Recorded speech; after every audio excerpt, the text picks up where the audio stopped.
Bye-bye. More power, baby.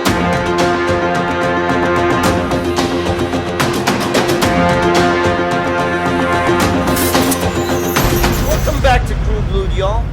I just wanted to let y'all know I've owned the Prelude for a whole year now. And since we've owned it for a whole year now, we're now going to get more power, baby. More power, baby. First, we're going to start with the base dyno, see what we make, what we're starting with. Second, we're going to change the throttle body and upgrade it. Third, we're going to do a full exhaust, including headers. Fourth, we're going to get a tune. And fifth, we're going to do a final dyno to see if we increased anything at all. Now that the Prelude's fixed, which I'll be explaining in the later part of this video, I am so excited to tell y'all that y'all are part of the journey. Because we currently have 18 subscribers, and over the past couple of videos, we've only been increasing, and that's all we're going to do, boys. That's all we're going to do. More subscribers. Stonks are going to increase. I love you guys. I really do appreciate your support and continued love for this channel. Thank y'all. Like I said in another clip, guys, I really wanted to thank y'all. Over the past couple of videos, I started with 0 subscribers, and I've so far only reached 18 subscribers. And I know from here, the only place we can go is up. There's no way we can go down.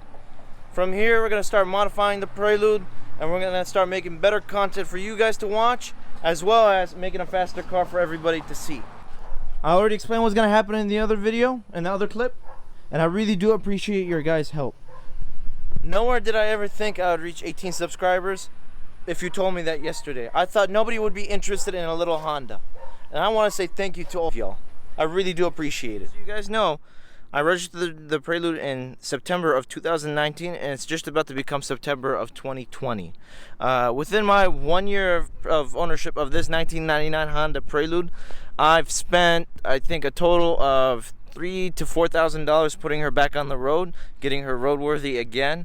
The way I bought the vehicle, the owner did not disclose to me that the power steering rack was leaking, nor did he disclose that the motor had a leak out of every single gasket that it had on there. And everything else that came with it was a surprise as well. That just shows to you guys that although it is a Honda, you got to remember it's 21 years old, and that's the same for any other car.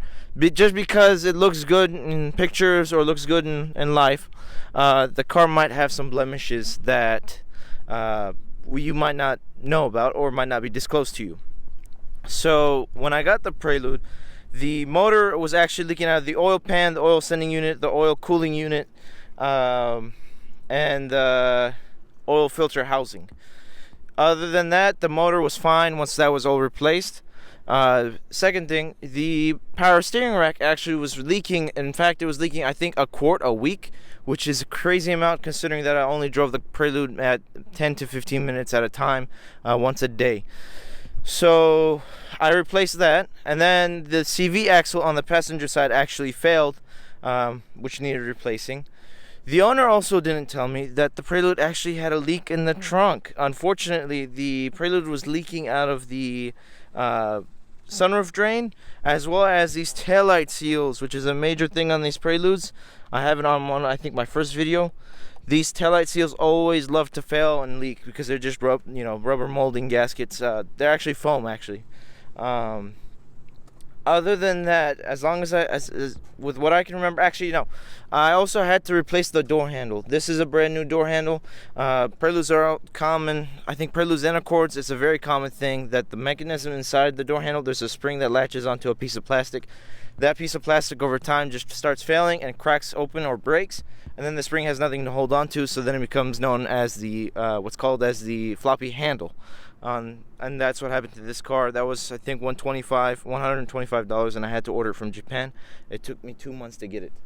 I know the mirrors are broken. That's how it came with the car. I'm gonna replace them soon. It's just money's a little tight, and I want to focus on other things right now.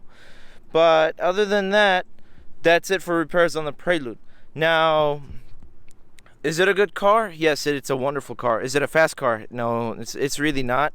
I think my family's Honda CR-V, it's faster than this car, sadly. I think it'll beat it in a 0 to 60. Now, just because Honda CR-V beats it in 0 to 60, does it mean no, you shouldn't get this car? Absolutely not. This car was wonderful. It's treated me well, other than after the repairs I've had to do to it.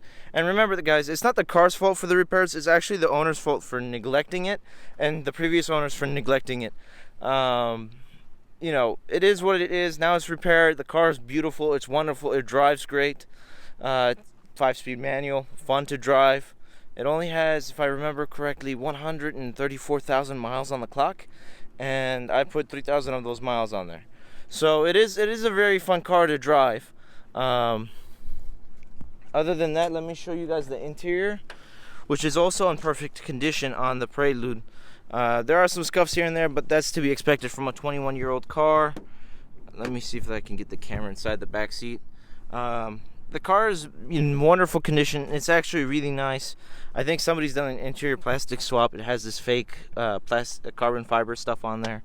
I would have liked to have either the black plastic on back or change it maybe to aluminum or something like that. Something that actually looks better than fake carbon fiber.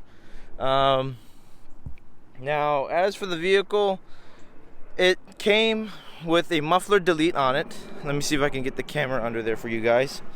Give me one moment. Yeah, it has a muffler delete on there, which we will be addressing that soon and actually fixing it the right way. And then it came with an AEM air intake as well as a Sabon carbon fiber hood. But for some reason, the carbon fiber hood has started to fade. I don't know what's going on with it. I want to replace it or fix it or repair it. I just, time and money isn't there right now. But let me show y'all under the hood.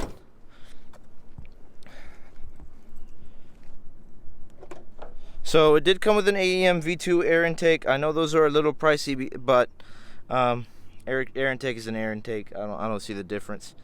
Other than that, it's just a plain normal engine bay. Nothing special about it besides old aftermarket stuff they've installed, which I will be removing because they don't work anymore or I've unplugged them. What else is there? It did come with tires and rims. And he told me they were brand new, and I found out that they weren't. What happened was I turned the wheel after I owned the vehicle for I think 6 months. I went to get it aligned, and I noticed that the inner side of the tires are actually worn more than the outer, and that's due to the camber that the vehicle has. I tried to adjust the camber. Camber on these vehicles, unfortunately, is unadjustable unless you get different control arms. You have to get different control arms to change it in the front. In the back, I don't remember exactly what you have to do, but you have to get a little bar that allows you to change it. The vehicle starts up all the time now. Actually, in fact, I accidentally blew up the battery in there because of the sound system inside the car. In case y'all want to know this, if y'all on these cars, if y'all are gonna get anything sound or audio system installed on there, make sure to upgrade the battery to a higher cold cranking out battery. I accidentally blew this one up, the one that was in there, because it was one of the more economical batteries, which came with the car, but now it has a good, nice and pricey battery. Other than that, the vehicle starts up every single time. Let me make sure, put the key in there. Vehicle starts up every single time. Everything works. No problems here or there. But other than that, the vehicle is pretty much at this point, it's in good enough of a position to which where I want to start modifying the vehicle. I'm